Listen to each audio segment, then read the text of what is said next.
Well, I'm sure anyone who follows MotoGP knows of the tragic news from here at the Sepang circuit and the loss of Marco Simoncelli, the former 250cc world champion. Of course, there'll be no programme this week, but we wanted to leave with you a tribute, our tribute, to a fantastic racer, but above all, one of the great and fantastic characters of MotoGP. Ciao, Marco.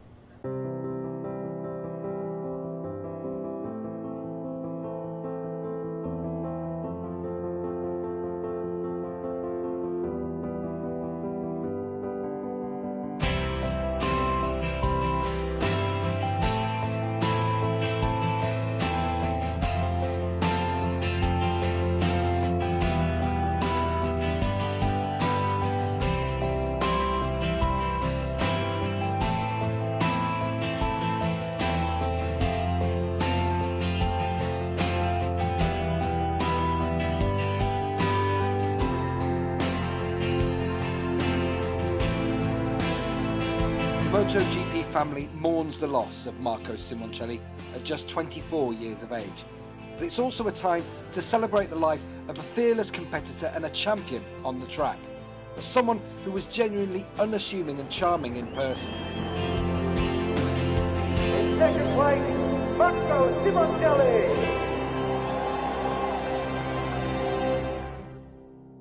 Marco's career in the World Championship began like so many others in the 125s. After a successful career in national minibike racing. He was tall even then, but under the watchful gaze of his friend and some say mentor Valentino Rossi, he somehow won his first race in the wet at Jerez, following it up a year later in the dry.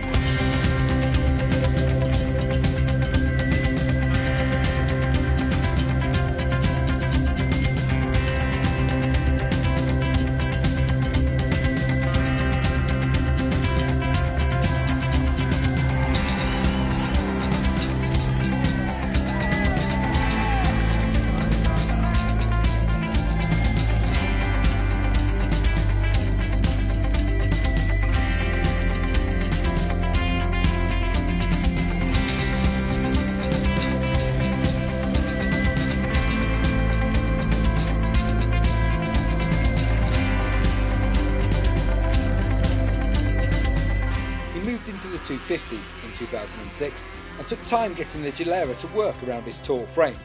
Going into 2008, it looked as if it could be another tough season, struggling with injury in the opening couple of rounds. However, his sheer determination shone through, and after 6 wins and a further 6 podium finishes, he was crowned 250cc world champion at the fateful Sepang circuit.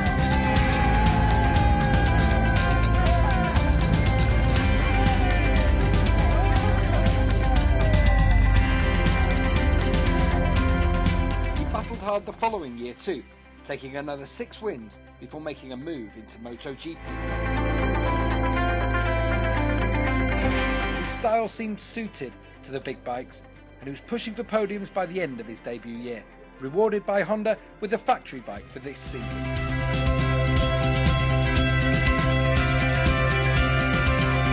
His aggressive racecraft was questioned by some, but not by the fans, who loved his swashbuckling antics, and his tenacity was finally rewarded with a podium finish at Brno, which he celebrated like a win.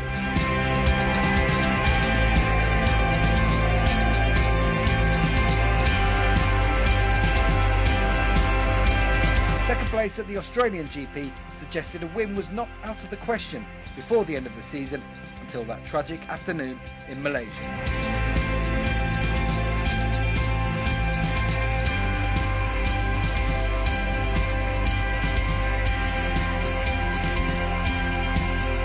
Shot into the limelight after his 250cc World Championship, Marco became a true fan's favourite, and as much for his exciting performances on track, it was also for his personality off it.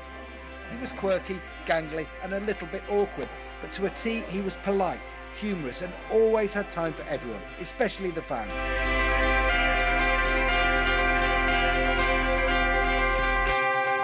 Anyone who's watched After the Flag over the years will know he was always willing to help out with interviews and regularly took time out to answer questions from the fans.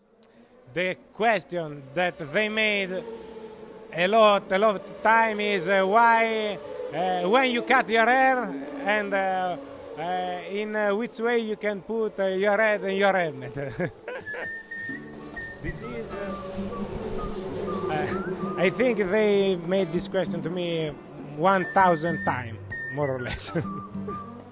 Marco, after the flag have given you 2 awards at the end of this year. One is for best hair of 2010 and the other one is for worst hair of 2010.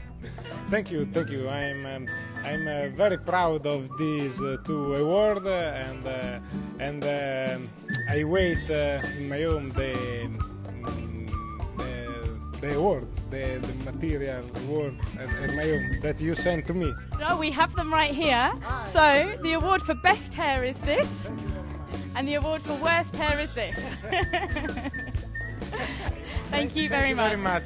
It's a pleasure work with you. If you were on a desert island, what would you bring with you? Just one thing. But the water and the food are already on the island. Yes, so. A girl, beautiful girl.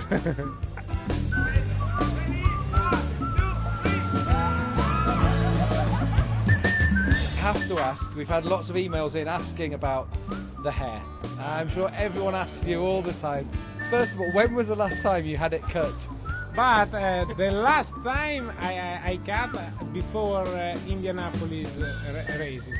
But now with this kind of cut, when I cut, nobody see that I cut. But will you cut it if you win the World Championship? No. I think that I stay with this cut also if I win the championship. And Marco, do you think I could have hair like that? What do I have to do to get that big hair like that? I don't know, but for me you have to work very hard. Work very hard and just not cut it for a long time, I think. Yes, for 2 years, and you can have. I'm not sure whether that will work.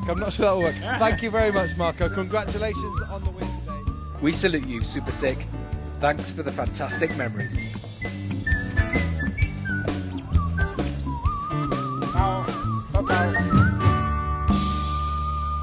I'm so happy, and I want to say thanks to all my team, to Honda, and to everybody stay with me also in the bad moments. So thanks to everybody. Ciao. In a dream that I've seen, in the day that is gone, on the flow of the wind and the ocean. Very nice. And the fake of the moonlight, and the breath of the one who doesn't care. In the dream that I've seen, I'm alone in the wishes, and I followed it up, and I followed it home, and I bleed to the one, and I fall to the ghost. In a dream that I've seen, in a dream that I've seen. Maybe everything's right with the world, it's just that we can't get off it.